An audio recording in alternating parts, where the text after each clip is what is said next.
Bonjour et bienvenue sur le podcast Only Finance, un podcast où on parle de finances, de près ou de loin, soit qu'on fait intervenir des professionnels dans des sujets connexes ou des professionnels qu'on va utiliser comme notaires, fiscalistes, qui viennent parler justement de la finance, soit qu'on va avoir des personnes qui vont venir partager leur expérience par rapport à leur structure financière, comme par exemple aujourd'hui, on a Joël Chamberlain qui vient nous parler de la reprise de l'entreprise familiale. Donc, c'est une entreprise que son père avait achetée dans les années 80 et qui a repris au fil des années là, avec son papa et un autre actionnaire. Donc, on va voir son histoire là, plus en détail dans l'épisode. Autrement, vous pouvez nous suivre sur les médias sociaux, sur Instagram, sur LinkedIn et sur Facebook. Ça va nous faire plaisir de répondre à vos questions. Si jamais vous êtes intéressé à commanditer un épisode ou vous pensez que votre histoire serait pertinente à venir partager sur un de nos épisodes, n'hésitez surtout pas à communiquer avec moi. Ça va me faire plaisir d'écouter votre histoire et de venir l'adapter à notre podcast. Donc, sur ce, bonne écoute.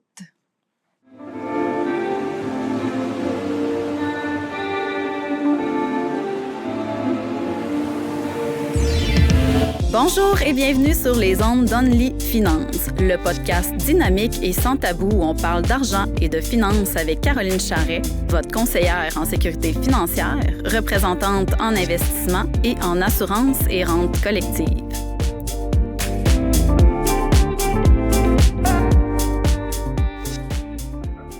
Allô Joël? Salut Caroline. Comment ça va? Ça va bien toi aussi? Ben oui, merci. Fait qu'on s'est quasiment dit enchanté devant la porte du studio. Ça ressemble à ça. Fait que moi puis Joël, on se connaissait pas pour ceux qui nous écoutent du tout. En fait, là, on s'est parlé via Messenger sur les réseaux sociaux, sur Facebook, parce que j'avais fait une publication, je crois, fin de l'été, là, en fait, pour la saison 2025-2026.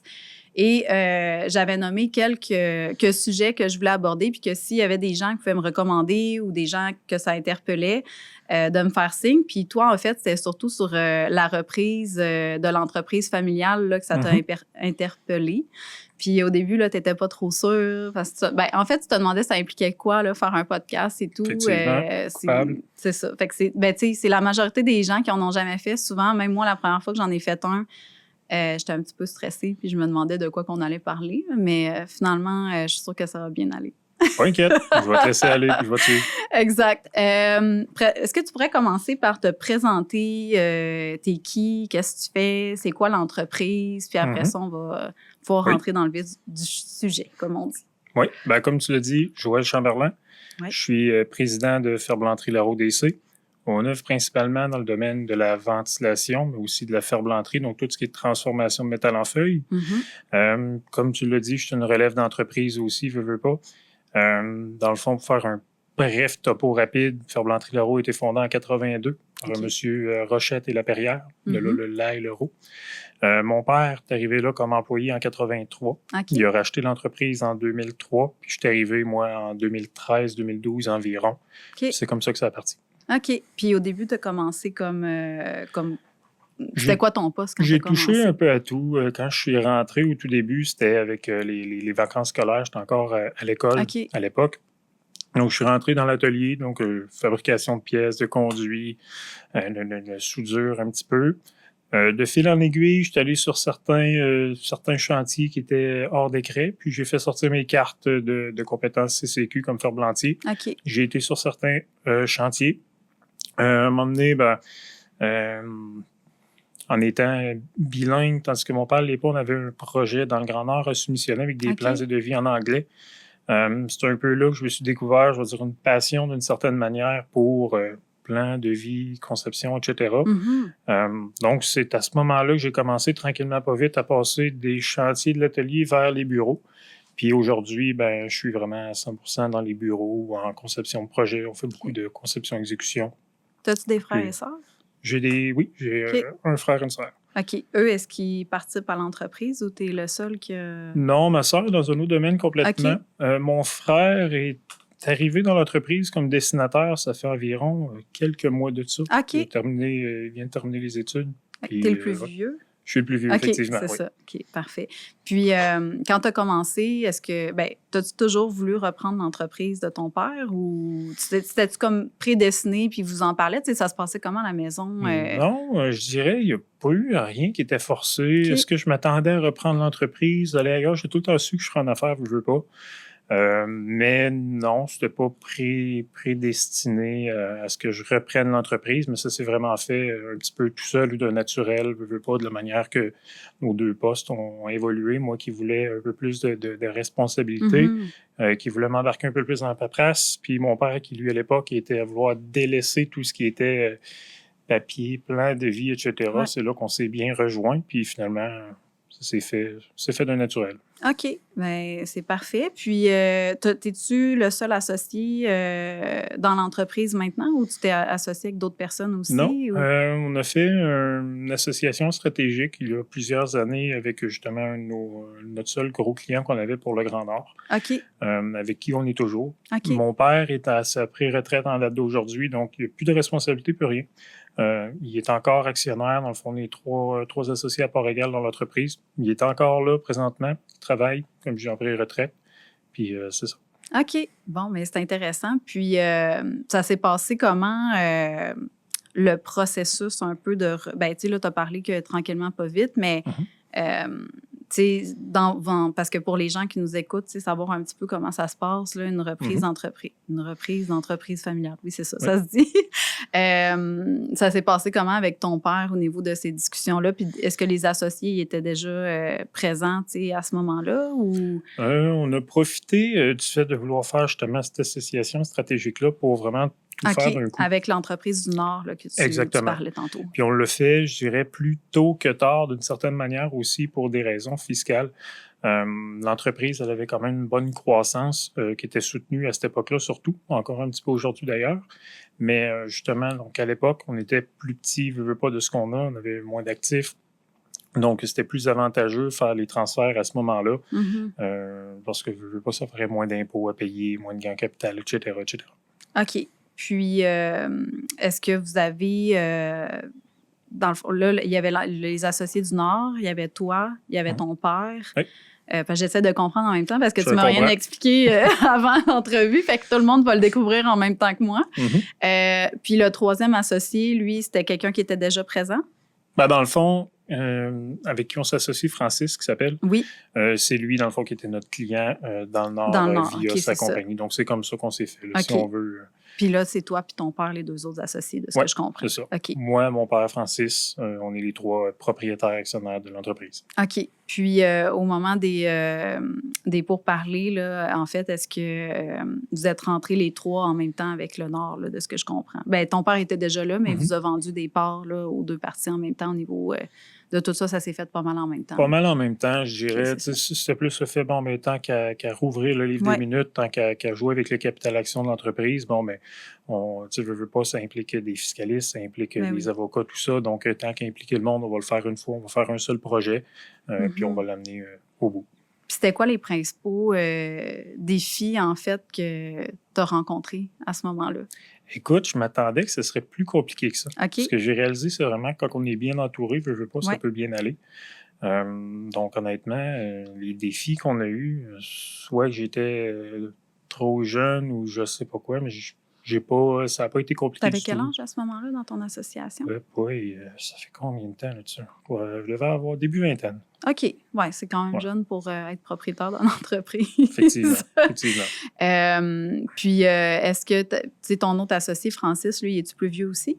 Oui. OK. Oui, Francis, c'est plus vieux. Doit être, le pauvre lui, s'il me regarde, il va voir que je me rappelle pas de son Pauvre âge, mais peut-être 48, peut-être OK. Fait qu'il est 45. entre toi puis ton père Si on un veut, petit peu, oui, le oui. plus proche de ton père que Exactement. toi, là, mais tu voyais un petit clash des fois au niveau générationnel où ça s'est bien passé Alors, quand moi, même? mon père, oui, des fois, Ouais. je le cache On pas. venait là aussi, tu sais, Donc, comment ça se passe, travailler avec son père. C'est surtout qu'on avait sans dire qu'on avait des visions qui étaient différentes pour l'entreprise. Non, on a le même but, on a les mêmes objectifs. Par contre, c'est plus les méthodes. OK. Je suis quelqu'un qui est un petit peu plus jeune. Je vais tenir informé beaucoup de tout ce qui est nouvelles technologies, nouvelles façons de faire. J'ai vraiment ma tête étampée, je vais dire, des manuels, des normes, puis tout ça.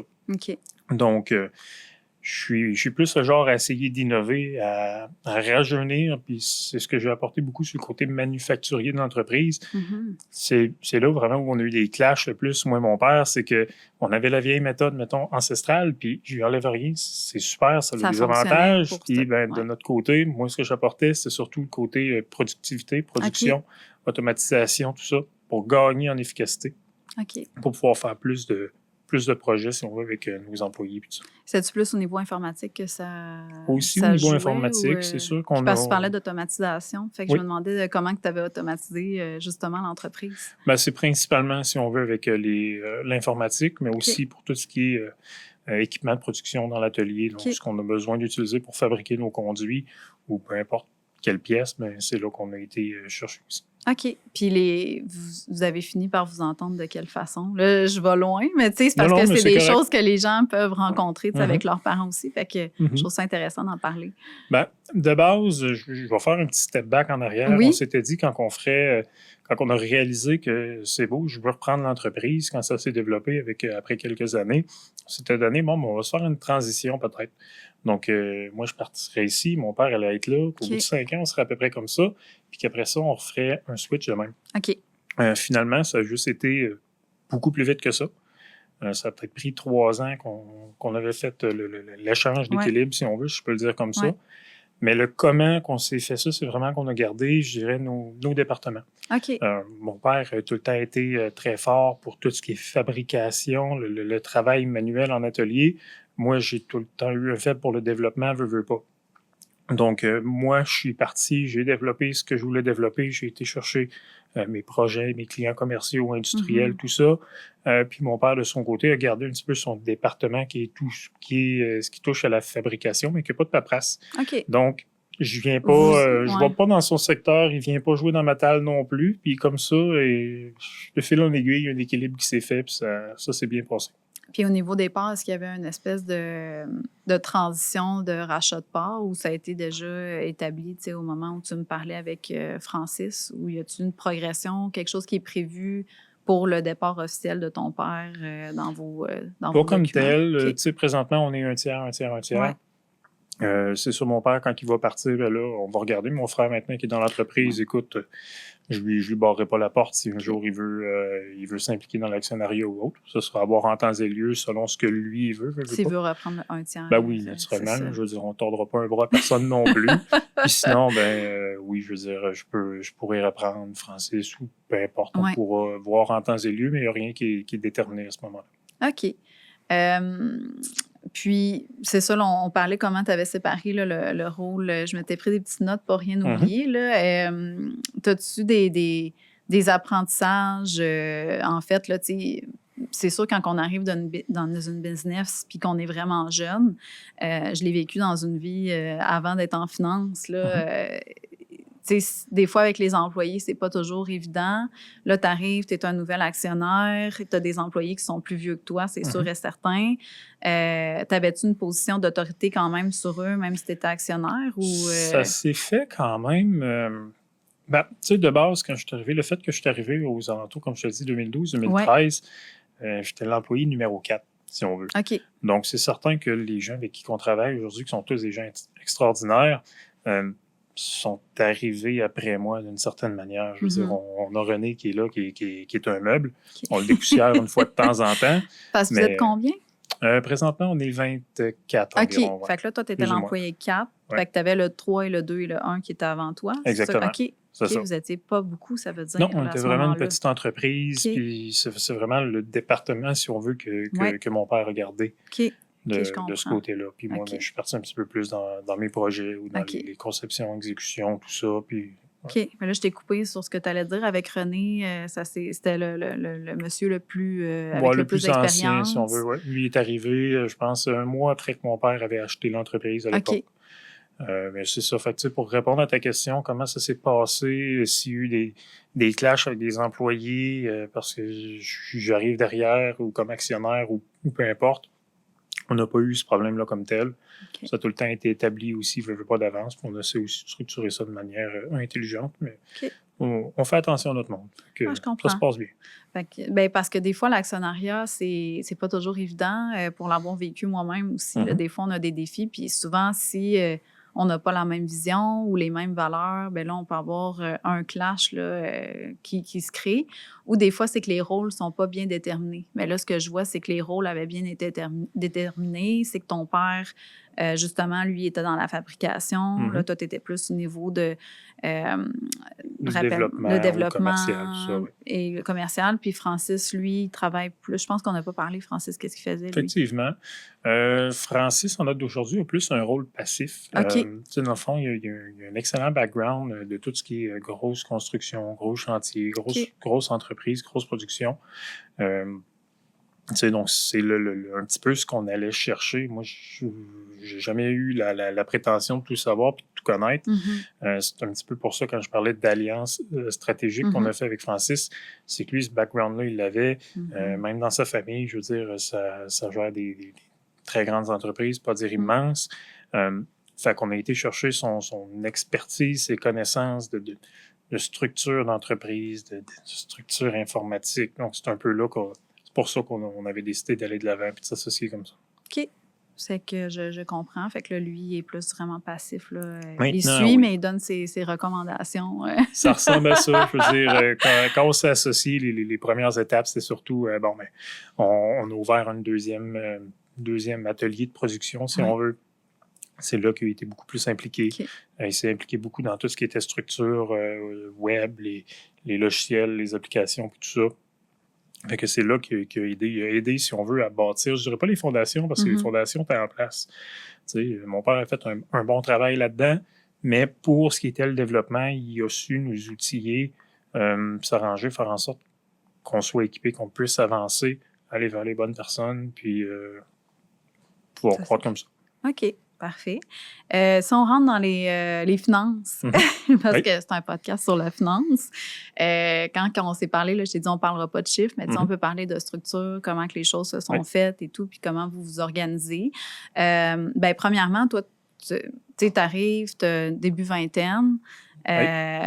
J'imagine que tu n'as pas énormément d'argent de côté nécessairement. Tu me disais que tu étais aux études. Fait que comment tu fais pour acquérir ton 1/3 de ton entreprise? Je dirais que, tu sais, je veux pas, j'ai tout le temps été trahi un petit peu mon âge parce que j'étais arrivé tôt dans l'entreprise. Je veux dire, même si j'étais encore à l'école ou que je faisais mon DEP en ferblanterie, ça a été ce que j'ai fait après le secondaire avant d'aller en gestion d'entreprise. J'étais impliqué, veux pas, dans l'entreprise. Le comment je l'ai acquis comme tel, c'est juste que j'avais développé certains contrats, certaines relations. J'avais optimisé aussi certains niveaux, je veux dire, de la production, des petites lacunes que j'avais vues. Donc, l'entreprise avait déjà pris une certaine valeur là-dessus. Okay. Donc, de mon côté, mes actions, je n'ai pas eu à les acheter comme tel. Ça a été une passation, une donation, appelle ça comme tu veux, qu'on a pris comme tel parce que l'entreprise avait pris une valeur qui avait été attribuée, si on veut, à mon travail, même si, je veux dire, je n'ai rien fait tout seul non plus. Là. Je veux dire, il faut être bien entouré pour avancer. Là. Mais c'est un peu pour ça. Donc, moi, je n'ai pas eu à emprunter ou faire quoi que ce soit pour acheter des actions. Je les ai eues comme ça. OK. Puis là, dans le fond, c'est sûr que vous avez notarié tout ça et tout. Là, il y avait la compagnie opérante avec les opérations, les employés et tout. Après ça, toi, tu t'es sûrement structuré, j'imagine, là, financièrement parlant, parce que des fois, il y en a qui ne sont pas structurés non plus, même si c'est des entrepreneurs. Fait que là, ça part comment? Tu sais, là, finalement, c'est une donation. Qu'est-ce que tu fais après? Je dirais que, pour bien te répondre, on est assez pas ordonné là-dessus. Oui, je veux dire, on a une holding, il n'y a pas de problème un petit peu, mais comment on a fait? On est dans le processus de vouloir justement ramener ça plus à la taille actuelle de l'entreprise, mais on est plus en retard qu'en avance là-dessus, là, je dois l'avouer. Mais t'es pas le seul. Je comprends. C'est pour ça que je dis parce que, tu sais, je sais que souvent, les entrepreneurs, ils vont Ils vont faire les choses légales. On n'a pas le choix légalement de remplir des documents pour devenir actionnaire ou propriétaire d'une entreprise. Fait qu'on fait tout ce qu'on n'a pas le choix de faire. Mais souvent, la structure fiscale, puis l'optimisation ou même la convention de rachat de parts et tout, ça peut... J'avais mal compris ta question. Je pensais que tu voulais voir si j'avais, exemple, une holding qui possédait mes actions dans l'entreprise. C'est moi qui ai mal compris ta question. On va en venir aussi quand même.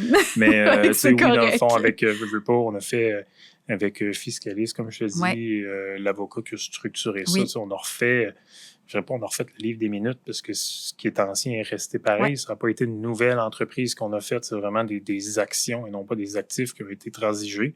Mais par contre, oui, on a fait une nouvelle convention d'actionnaires, les achats de conventions, pas de convention, excuse-moi, mais de donation.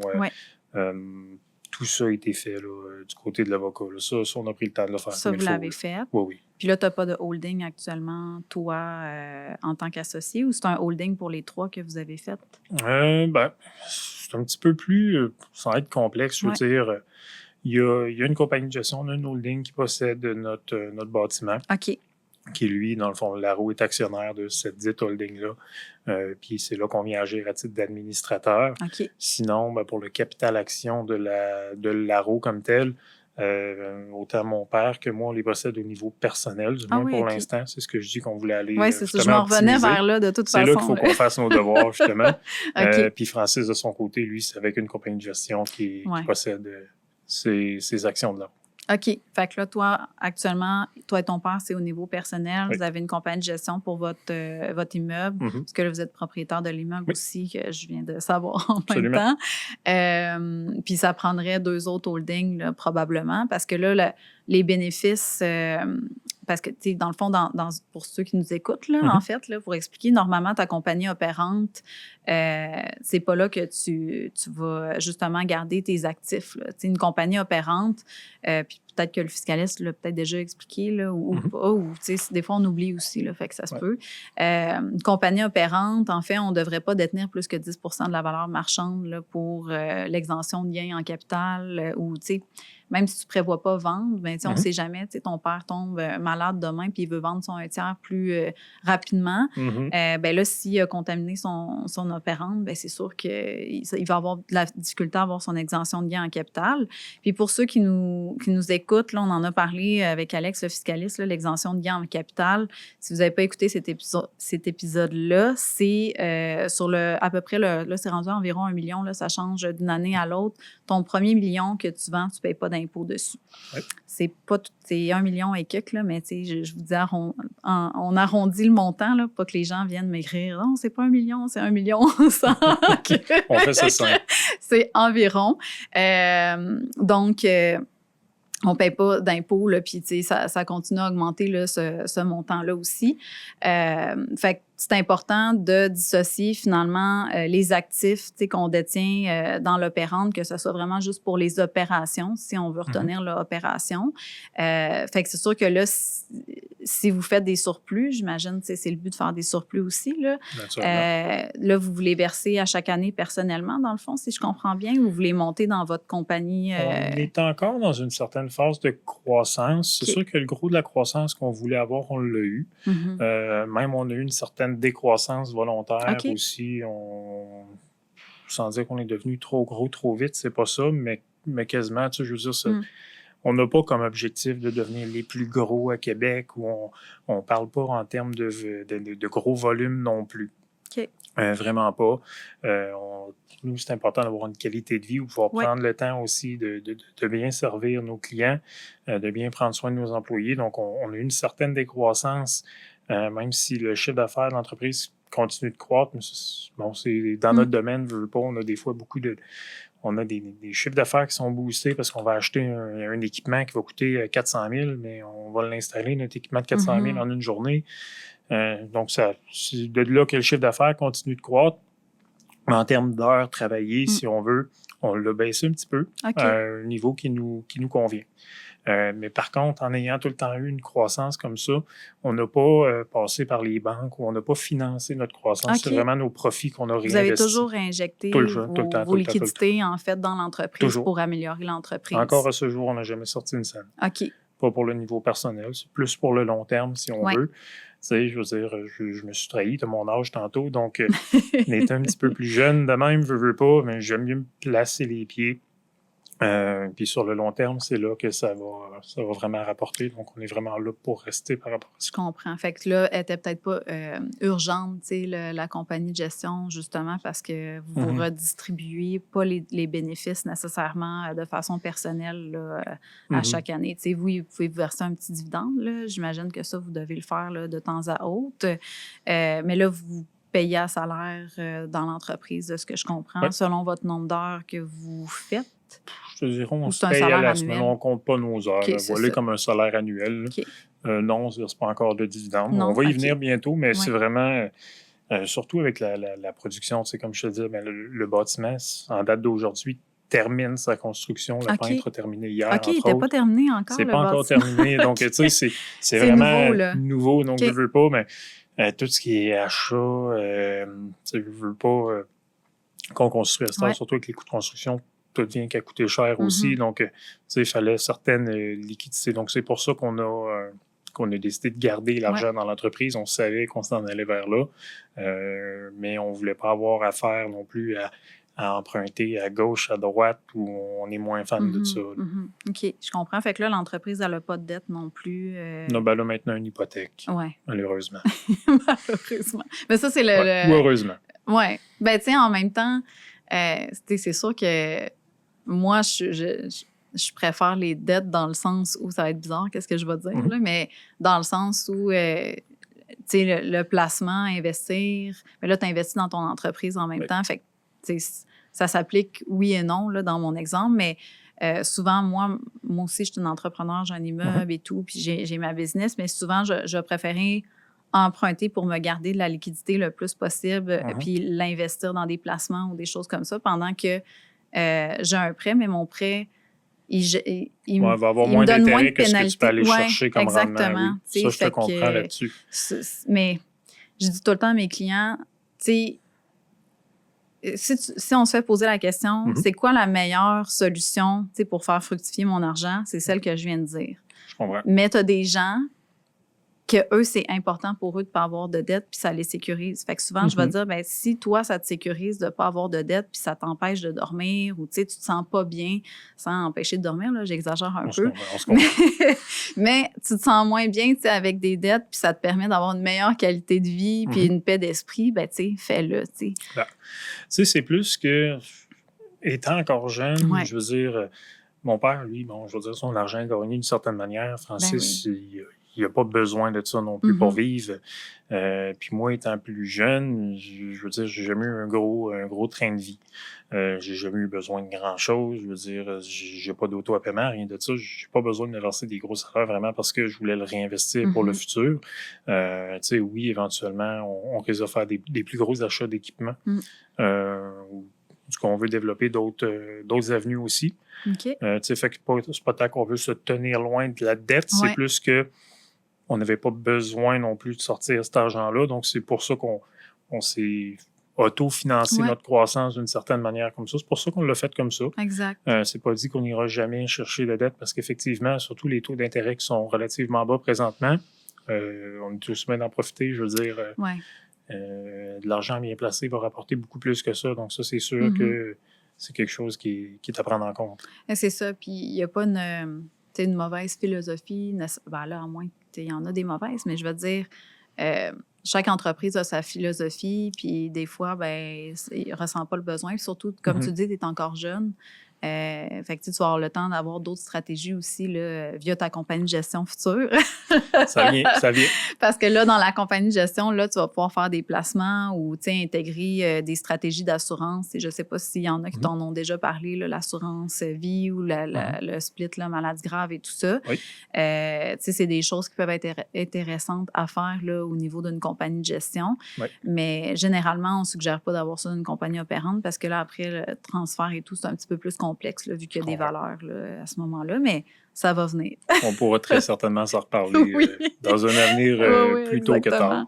exactement. La convention d'actionnaire, tu sais, Oui. on parle d'assurance, fait que je vais ouvrir la porte quand même là-dessus. Est-ce que, parce que j'en ai chicané beaucoup de mes clients là-dessus, est-ce que vous avez rencontré quelqu'un pour justement la partie décès, invalidité ou vous n'avez pas mis en place d'assurance s'il arrivait quelque Non, ça a chose? été Vous mis en l'avez fait? place, ça a OK, été abordé bon, avec, good avec job. l'avocat. Donc ça, Excuse-moi. non, il n'y a pas de faute. Mais oui, ça a été abordé, je veux dire, tout ce qui est assurance vie, Ouais. les invalidités, tout ça. Vous les avez pris? Oui, OK, parfait. tout ça, on les a pris. Puis Ouais. on a aussi déterminé d'avance, c'était important s'il arrive quelque chose à l'un de nous trois aussi, Exact. comment l'entreprise doit réagir, comment les actions vont se Oui, transiger ou qu'est-ce qui se passe à ce moment-là. Ça aussi, ça a tout été établi là, OK. dans la convention d'actionnaire. Bon, c'est pas pire quand même. Vous On avez essaie, quand même on fait essaie. un bout, là, parce qu'il y en a qu'on rencontre qui n'ont pas de convention d'actionnaire ou ils en ont une, puis, tu sais, c'est parce que la convention d'actionnaire, elle va venir, puis là, je sais que tu Mhm. as été là-dedans, mais j'explique toujours, tu sais, pour les gens qui nous écoutent aussi, elle va venir vraiment, c'est comme un contrat de mariage, parce que, tu sais, quand tu es en affaires, c'est comme si tu es marié en affaires ensemble. Fait que ça va venir vraiment dire dans toutes les situations, qu'est-ce qui va arriver s'il y a un décès, qu'est-ce qui arrive si quelqu'un fraude, qu'est-ce qui arrive si quelqu'un veut vendre ses actions, toutes les situations possibles qu'on pourrait se séparer finalement ou des situations externes qui peuvent arriver, bien, tout est écrit dans cette convention-là. Fait que souvent, les gens ne le font pas parce qu'ils disent « Ah, on s'entend bien, on est capable de se parler, s'il arrive quelque chose, ça va être correct. » Sauf que des fois, on ne sait pas qu'est-ce qui va arriver, puis ça peut faire en sorte que ça change la donne selon la situation qui arrive aussi. Fait que ça, c'est la première chose à faire. Puis la deuxième chose que je parlais au niveau des assurances, bien, c'est la clause en cas de décès invalidité. Bien, dans les conventions d'actionnaires, généralement, il y a une clause qui dit, bon, bien, s'il y en a un qui décède, bien, nécessairement, c'est les autres actionnaires qui vont le racheter parce qu'on ne veut pas être nécessairement associé avec la famille du défunt. Fait que la convention vient dire que c'est comme une clause qui protège les actionnaires qui sont encore en vie pour dire, bien, on a le droit de racheter à la succession les parts du défunt. Mmh. Mais là, ça prend de l'argent pour pouvoir faire ça. Ouais.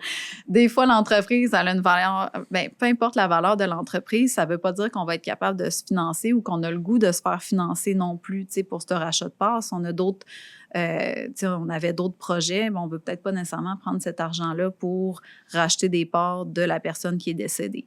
Fait que là, l'assurance vie, elle va venir se verser dans l'entreprise opérante pour permettre aux associés de racheter l'actionnaire là, qui est décédé. Puis comme ça protège les liquidités de l'entreprise. Puis l'assurance temporaire, là, c'est sûr, toi, tu as des associés un peu plus vieux. Là, c'est sûr, ça coûte un peu plus cher en assurance vie, mais ça reste que c'est quand même abordable par rapport au montant qui est assuré là, pour assurer l'entreprise. Là. Effectivement. Très bien résumé, d'ailleurs, oui. je tiens à dire. Merci.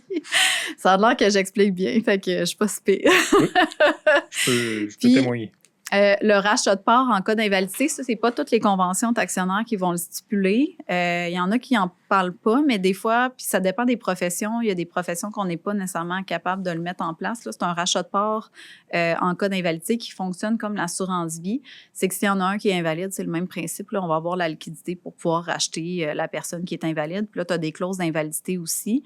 Les clauses d'invalidité, bien là, c'est sûr que c'est propre à chacun. Vous décidez entre vous c'est quoi la raison. Mais l'assurance, si on répond aux normes, bien, ça vient donner un poids de plus que si l'assurance pèse parce que tu es invalide aussi. Là, naturellement. Fait que ça l'aide. Puis quand on parle d'assurance salaire, bien, ça, c'est pour protéger les actionnaires. Ça n'a pas de lien avec l'entreprise. C'est que mettons que toi, Joël, tu es en invalidité, puis là, tu utilises ton assurance invalidité pour te créer un revenu. Bien, ça peut permettre aux autres actionnaires d'engager quelqu'un externe ou de trouver des ressources pour te remplacer le temps que tu es en invalidité. Ouais. Fait que toi, tu n'es pas stressé financièrement parce que tu reçois quand même ton revenu. Puis tes associés ne sont pas stressés parce qu'ils ont l'argent qu'ils te versaient pour ton salaire pour être capable de pallier là, au manque de ce côté-là. Effectivement. Fait que, c'était une petite aparté que j'ai faite là, pour expliquer. Là, parce que s'il y a des personnes. Tu sais, le but de faire cet enregistrement-là, c'est que s'il y a des jeunes qui veulent reprendre leur entreprise familiale, ben ça sonne des cloches aussi, puis qu'ils sachent qu'est-ce qui est à faire aussi, puis qu'est-ce qui est important. Souvent, quand on est jeune, on pense qu'on ne sera jamais invalide, qu'on ne va jamais mourir. On dirait que la vie, c'est comme éternel, mais quand on rentre dans des situations comme ça, là, c'est important de prévoir tout ça. C'est certain, c'est certain. La valeur marchande, tu sais, je reviens sur la donation, là, parce que vu que vous avez fait une donation, est-ce que vous avez quand même réévalué la valeur marchande, tu sais, pour qu'au niveau légal, ça fitte? Parce que, tu sais, il n'y a rien de magique là, non plus. On ne peut pas donner des choses comme ça. Comment vous l'avez évalué, la valeur marchande? Écoute, je vais y aller de mémoire. Corrige-moi si je me trompe, mais... Écoute, à suivre. À l'époque, avec le fiscalisme, on n'avait pas eu le choix de faire une évaluation de l'entreprise. On a dû évaluer, si on veut, la valeur de l'entreprise, combien elle vaut. Parce que même si c'est des donations pour les parts, ben, il va y avoir quand même un contexte, là, je vais le dire dans mes mots, de gain en capital. Autant pour mon père, lui, il est réputé avoir, à l'époque, vendu à la juste valeur marchande. Au même principe que moi, ça peut venir m'impacter parce que si mon coût d'acquisition est de 0, comme ça a été le cas, ben là, c'est qu'au moment où je vais vouloir, le cas échéant, vendre mes parts, mes actions ou autres, mais c'est là que ça peut avoir un impact. Donc, oui, c'est des questions qui sont posées là, à l'époque. OK. Puis, tu te souviens-tu comment comment vous l'aviez prévu pour que tout cadre dans votre transaction? Parce qu'effectivement, l'impôt, on ne s'en sort jamais. Il faut la payer à quelque part. Malheureusement, exact.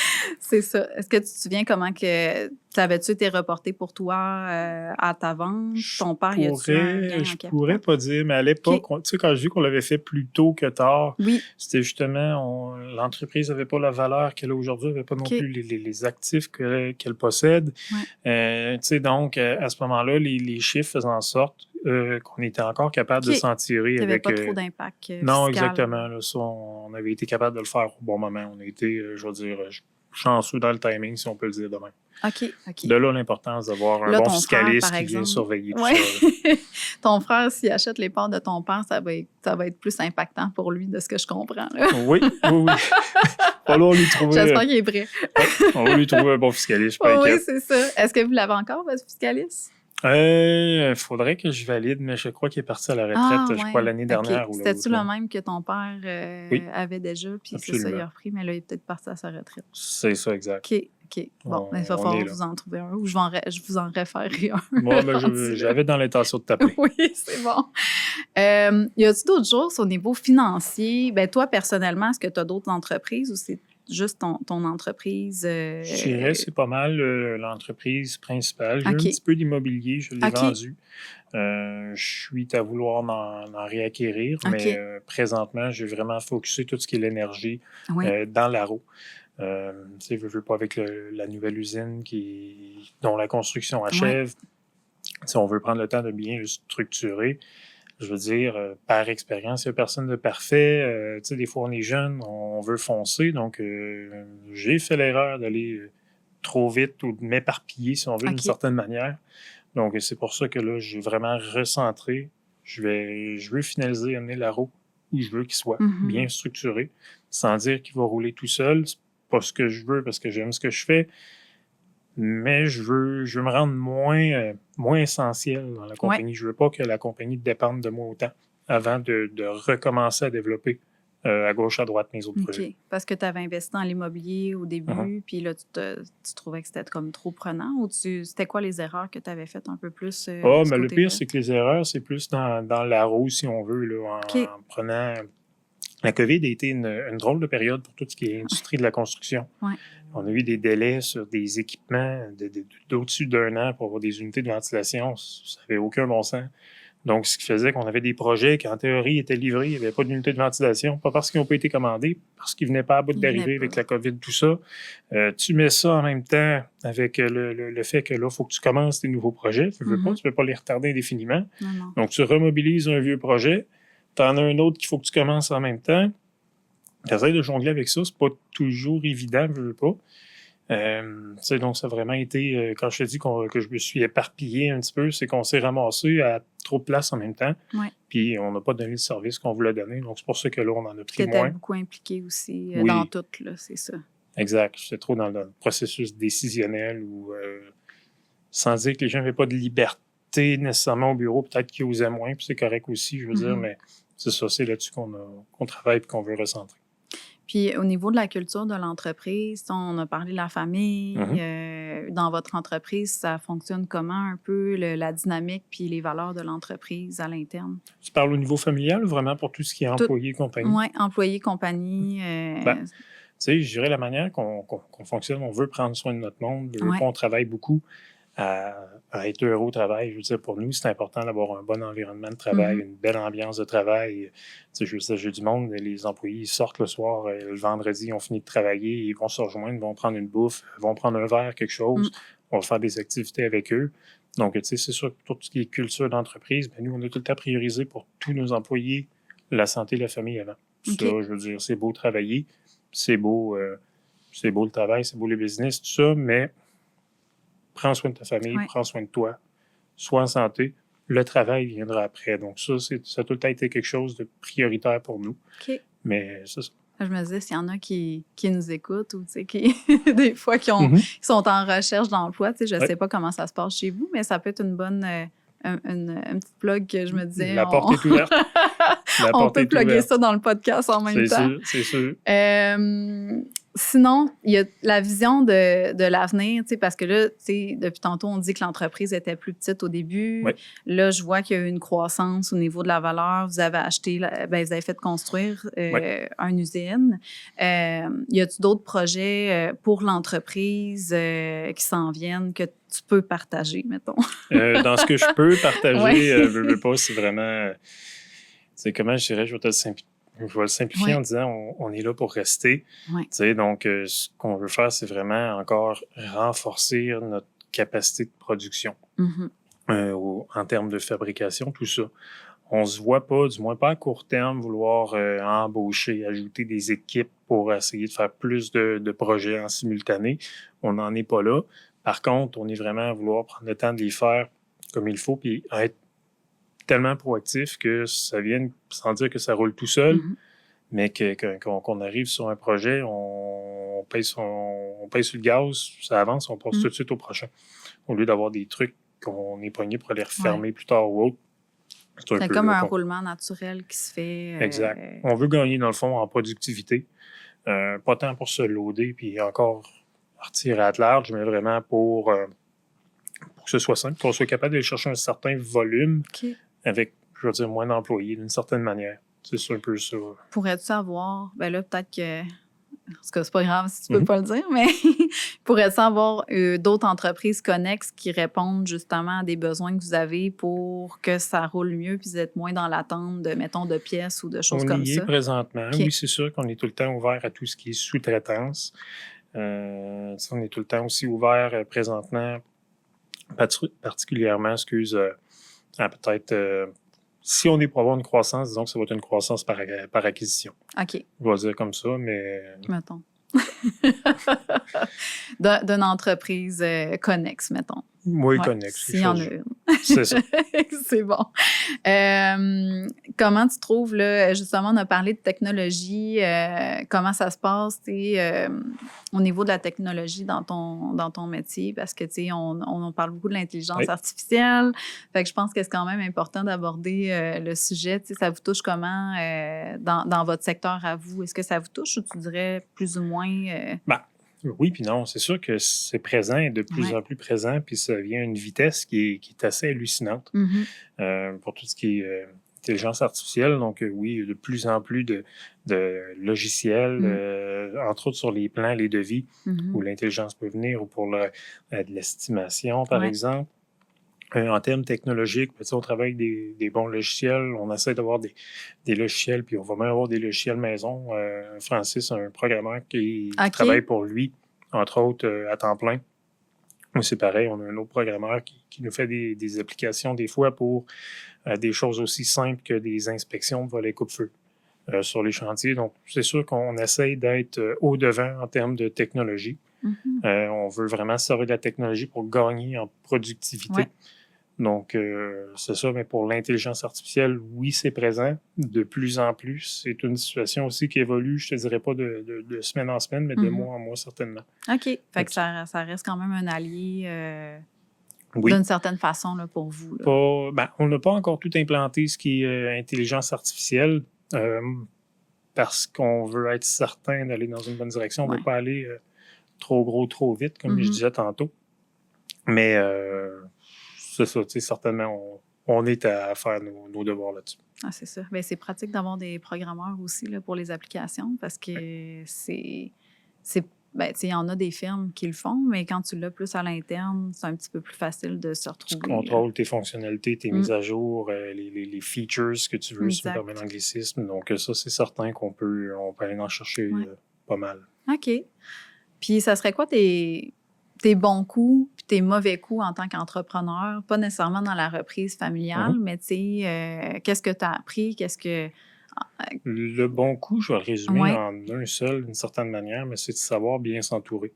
C'est vraiment d'avoir, peu importe quelle sphère tu vas avoir, que tes coéquipiers soient vraiment des machines dans leur domaine. Moi, je suis le genre de personne qui va m'entourer de personnes qui vont être meilleures que moi. Si je veux aller, peu importe quel domaine, je vais aller chercher quelqu'un qui va pouvoir m'apprendre. Je ne veux pas prendre quelqu'un puis devoir le traîner sous mon aile. Je voudrais plus que ce soit eux qui puissent nous amener. Donc, en termes de force, mes bons coups, je considère que ça a été de m'entourer des bonnes personnes au bon moment. Puis de ne pas hésiter non plus à demander de l'aide. Ou, tu sais, je veux dire, il y a personne qui sait tout, du moins, je pense pas, là, mais pas moi. Mais c'est ça. Les mauvais coups, ben, comme je t'ai dit tantôt, de s'être ramassé un petit peu éparpillé. Des trucs qui se sont superposés ou même pendant la COVID, il y a eu une période pour stimuler l'économie. Le gouvernement avait condensé les projets des années à venir en 1, 2 puis 3 ans. On a fait 50 projets. Tout le monde était débordé. Les prix des projets ont explosé.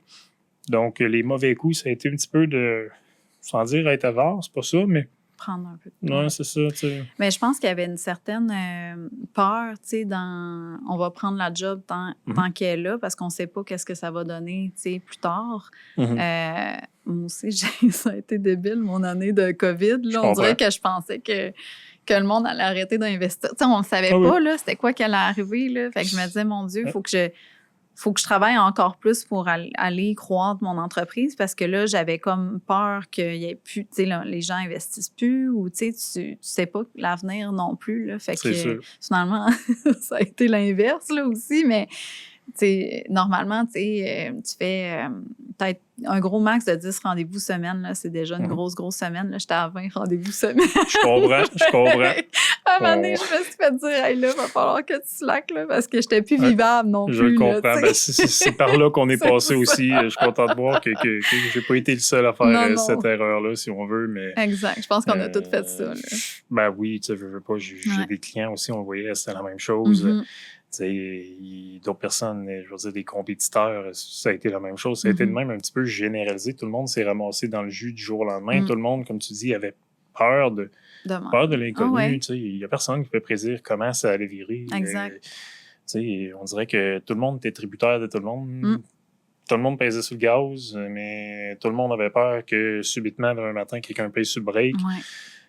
Ça a donné ce que ça a donné. Exact. Écoute, le monde se sont faufilés au travers de tout ça. Tout le monde a joué ses cartes. Puis... Finalement, ben, on apprend toujours quelque chose de nos erreurs, pareil, au bout de la ligne. Fait que Effectivement. Ça en prend des erreurs pour être capable d'apprendre, justement. Bien d'accord.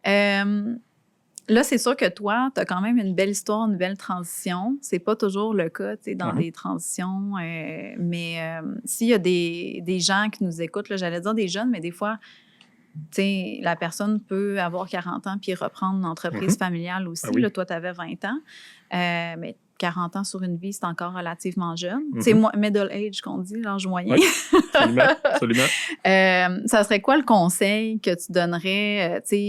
Justement, tu as dit bien s'entourer. Autre que ça, est-ce que tu as d'autres conseils à donner à ces gens-là qui pensent reprendre? Pour une belle reprise, je mets encore là bien s'entourer, oui, je le répéterai jamais assez. Pas hésiter à demander de l'aide, veux pas. Je veux dire, quelqu'un qui part, selon moi, là, excusez, je suis en offus certain, là, mais quelqu'un qui part avec la prétention de tout savoir, j'ai bien de la misère avec ça. Ouais. Mais D'être demander de humble. l'aide. Oui, exact. Ouais. D'être humble, mais de faire ses devoirs, savoir dans quoi qu'on s'embarque. Puis si je peux rajouter quelque chose, de bien regarder la mission, valeur de l'entreprise, bien la comprendre, être certain si c'est une reprise avec des associés ou autres, comme c'est mon cas, d'assurer que tout le monde marche dans la même direction. Je veux dire, il n'y en a pas un qui peut avancer pendant que l'autre il veut tourner à droite, ça ne marchera pas de même. Exact. T'sais, donc, si tout le monde va dans la bonne direction, ben, votre transition va bien aller. Là. Exact. Oui, je suis 100% d'accord. Des erreurs, j'en ai faites aussi dans l'association. C'est la meilleure école. C'est la meilleure école. Fait que merci. Ça a passé vite quand même, mais on est déjà dans notre temps là, de podcast. Fait que si jamais il y a des gens, je sais que t'es un peu sur les médias sociaux, mais pas tant que ça. Là, pas tant. Mais, un peu plus caché. Mais s'ils ont des questions, quoi que ce soit, y a-tu moyen de te rejoindre? Ou, oui, je peux me rendre disponible, il n'y a pas de problème. S'il y en a qui veulent avoir un petit mentor ou un petit conseil si je peux aider quelqu'un, ça va me faire plaisir d'aider. Parfait. Fait que je vais te taguer sur la publication Facebook. Puis je peux taguer l'entreprise aussi. Là, oui, tu peux. quoi que ce soit. Très peu présente sur les réseaux sociaux. On n'a pas besoin de faire cherché, de pub présentement. J'ai de la misère à trouver de l'information. Bonne chance. C'est comme, bon, ben, on va le découvrir dans le podcast. On a un nouveau site web qui est là, qui est quasi prêt à être lancé, qu'on ne lance pas parce que, tu sais, comme je te disais, je ne veux pas trop en prendre. Ouais. Présentement, on n'a pas le pied sur le break, mais quasiment, parce qu'on ne veut pas, surtout avec la nouvelle usine qui vient, les nouveaux bureaux, on veut les roder. On va apprendre à travailler avec ce qu'on va avoir aussi avant de dire qu'on pèse sur le gaz. On ne veut pas revivre les 2 ans qu'on a vécu ou ce qu'on en avait par-dessus la tête. Donc, c'est pour ça, bonne chance pour nous trouver en ligne. Mais oui, tu peux taguer l'entreprise.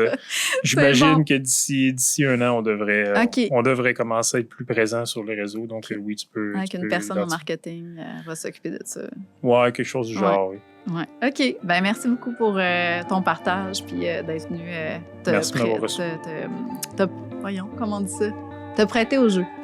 Ça me fait plaisir, ça me fait plaisir. Merci. Merci pour l'invitation.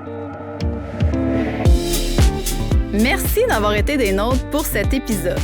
Nous vous encourageons à partager votre avis et vos commentaires ou à prendre rendez-vous avec Caroline pour bénéficier de conseils financiers personnalisés. Pour découvrir notre contenu exclusif, suivez-nous sur Facebook, Instagram et LinkedIn au @Service financier Caroline Charret. À bientôt!